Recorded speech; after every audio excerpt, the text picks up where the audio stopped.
Hello YouTube friends, welcome to my channel. In today's video, I just wanted to share with you how I updated this armoire using layers of chalk paint for a fresh new look. We purchased this armoire at a store liquidation auction many years ago for $300. It was the heaviest piece of furniture that we have ever purchased. Now, in transit from the auction to our house, the wind caught the outside doors because they weren't strapped down, and it actually ripped them off of the hinges, and they went flying down the road and ended up in the median. So they ended up getting broken and damaged.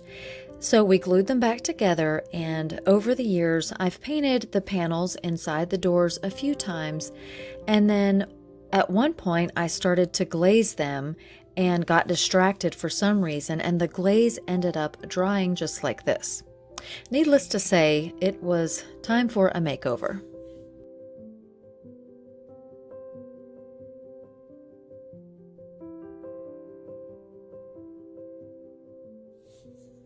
So, as a lot of you may know, if you've watched any of my other painting videos, I love painting and decorating for that matter in multiple layers.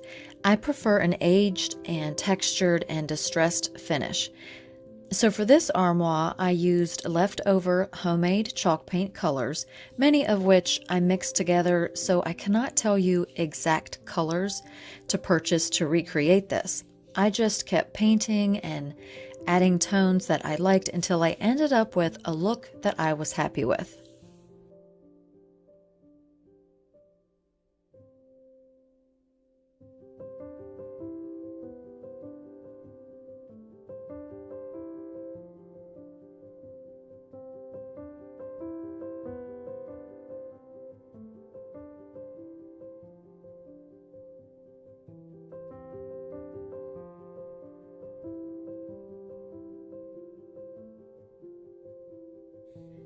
If you're like me and you also have a piece of furniture that has damage on it, like this armoire, this type of finish is absolutely a perfect option to use. Now, this armoire is currently sitting in my living room, and I was hoping to have decorating videos already started. However, we are still working on renovation projects, so that will probably be in another week or so. I'll have this area decorated. But I do have some painting techniques and tips to share with you so that you can tackle your own ugly duckling piece of furniture and give it a fresh look for your current design style.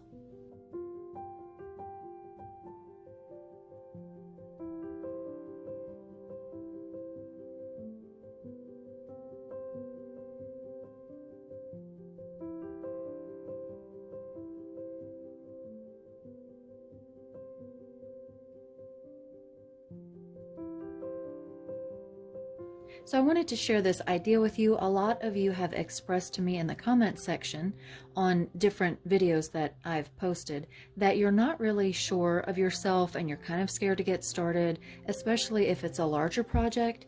And so this is something that I have been doing for years and years. I know lumber is very expensive, so I wouldn't necessarily suggest to go out and buy something like this now because it wouldn't be cost effective. But if you can find any type of scrap wood or cabinet doors at thrift stores or for free, anything someone is throwing out that may have some type of shape to it like this, if it has any type of detail, it will help you get a better idea of what a piece of furniture or your cabinet doors may look like. So if you can find anything like this for free or at a low cost, grab something like this. I bought a couple sticks of this. I got it really inexpensive somewhere, I can't remember where, and then my husband just cut it into, like, I think this is like 6-inch section so I could practice my colors and combinations. So if you can find anything like this or just any scrap wood, it doesn't have to have all of this carved detail, but it does help if you are going to paint a piece of furniture, like I said, or cabinet doors, because it mimics the different depths that you'll have and where the glaze may fall into the cracks and so forth. So once you have your wood pieces or whatever you can practice painting on, you'll want to do your first coat. all over the entire piece. And you may want to do a color that coordinates with your other furniture and decor. For example, if you have a lot of black or dark charcoal, you may want to start with that as a base coat.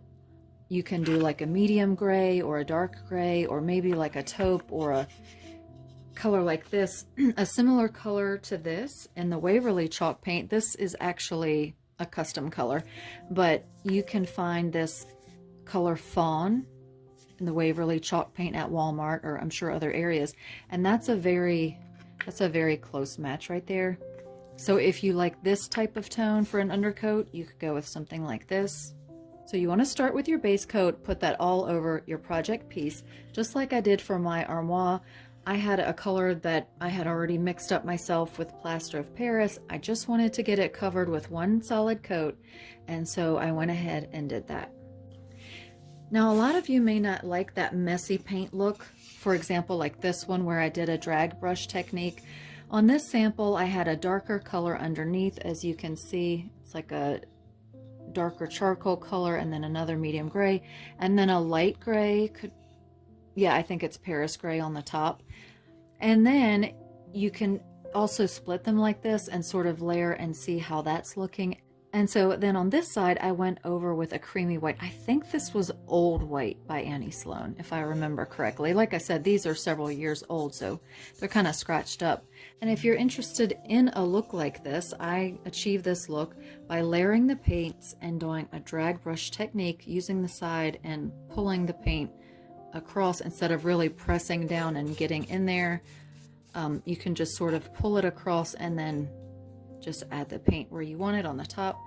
Now this one is not finished. I was just testing colors. You can still see the unfinished wood underneath, but I could easily go over this with a glaze or a dark wax, or even put a darker color in the creases. But there's so many things that you can do with these, and I really encourage you to grab these and practice your technique and colors before you move on to a larger piece, if you're unsure of what the outcome may be. Now, if you happen to not really like this look and you're wanting something a lot smoother, maybe just one color, I would still recommend using two colors. For example, this was one color and then I put dark wax over it. So you can see how pretty it is. And then how it looks with just dark wax, it stays down in the crevices and it makes a really pretty finish. So that's very simple, one color with a dark wax. You can just leave it plain and wax it by itself. You could distress it. There's a ton of things you can do. However, I like to do one color. If I'm doing one color, I still do technically two colors. And what I do is, actually this is a color called Collectible, and I have it over monk's cloth. So I'll take two colors that are very similar, or a base color mixed with a little bit of white to make a lighter version of that color, and use it as a highlight. And I know it's kind of hard to tell in here, but you can see the base color. Now it does have a glaze over it, but you can still see that I have two different colors of paint, and then I have the highlighted color. So I have the base color and then the highlighted color kind of brushed over it to create highlights in certain areas, and then I did the glaze over top of that. And to me, what that does is it still appears to be kind of one color, but it has subtle highlights in it, so it's not so obvious that you've done it, but it still gives depth to the piece. I really love this color. It goes great with a lot of different styles. It's classic, and I think it's a really timeless color that would look great on any furniture or cabinets. Here is another example that you can do. This is actually more of a contrasting color, but still very complementary. You can see it is base coated with, I believe, the same color or something very similar, this one right here, and then I went over it with a light gray. And so when you look at it, you'll see some of that underneath. Let's see if I can get a close up. And then you'll see the gray over top. It is also a drag brush, but less severe. So it's mostly covered, but a little bit of the ends are showing through here. And then I believe this also has a glaze on it. I did these years ago, so I can't remember 100%. But yeah, it looks like I did put a glaze on it, or maybe a dark wax. But again, this is two colors. It gives a great effect. It looks aged. It looks antiqued and worn, but it's still very clean. It's not as dramatic as the one over there. So that's a really pretty color as well. And here's another example of a pinkish purple color with highlights where I just added a little bit of white to that color and made a highlight color and then put a glaze on it. And I did do a piece of furniture in this color. I'll try to insert a photograph if I can find it. I think I shared it on my Instagram page, but it looks really, really pretty on furniture, especially if you have a little girl's room or even a teenage girl's room. It's really pretty to do this. It's like a pinkish purple with highlights and then a glaze. It turned out really well. Let's take this example. I may have this top coated with wax. Kind of doesn't feel like it, but I just wanted to show you the difference that a glaze will make, which you've seen me use this a million times, but I'm going to show you again in case you're new.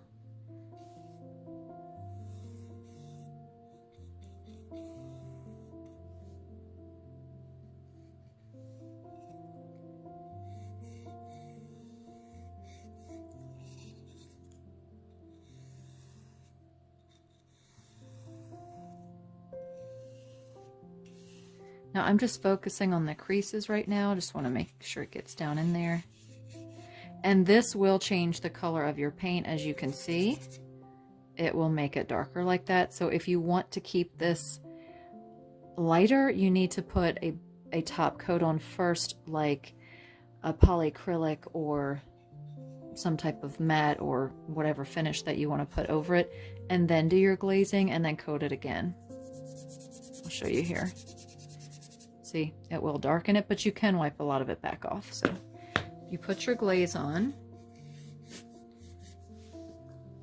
Now I'm going to use a dry paper towel, but if you wet it, it will take a lot more of it off, and I'll show you.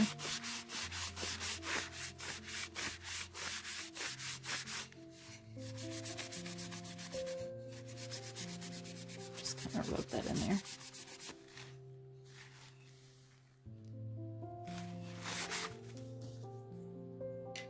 Now if you want it all over everything, you can put it on like this, and it will darken everything for you.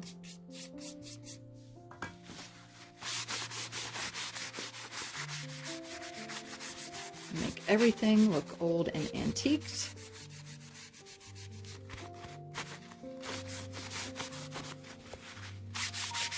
Now again, I'm wiping this with a dry paper towel. Now I'm going to take actually, get some more on here. All right, I'm going to get a wet paper towel and show you it will take off more of the glaze.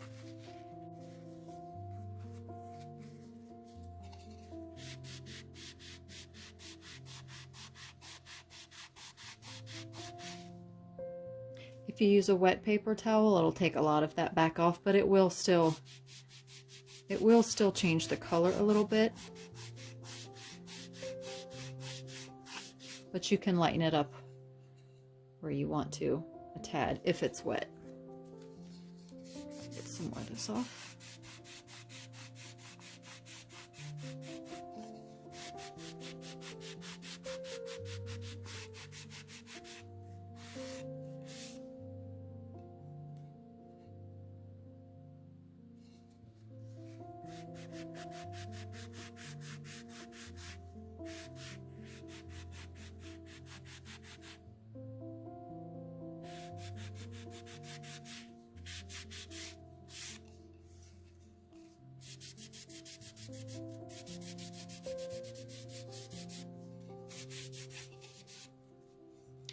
Now if you take your wet paper towel and it's still too much, it's still too dark, and you don't want that much on here, and you want to leave it in the creases, you can always go back with a little brush, add some more dark glaze in the crevices.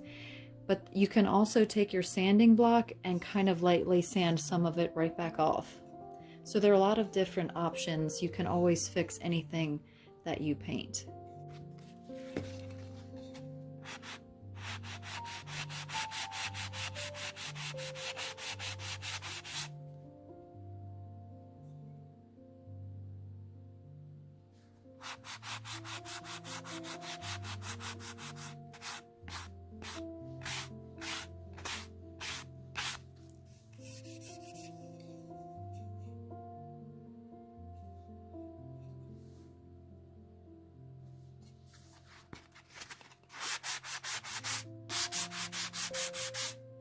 Actually, that's taking some of the paint off. Looks pretty cool. Let's go ahead and distress this some more.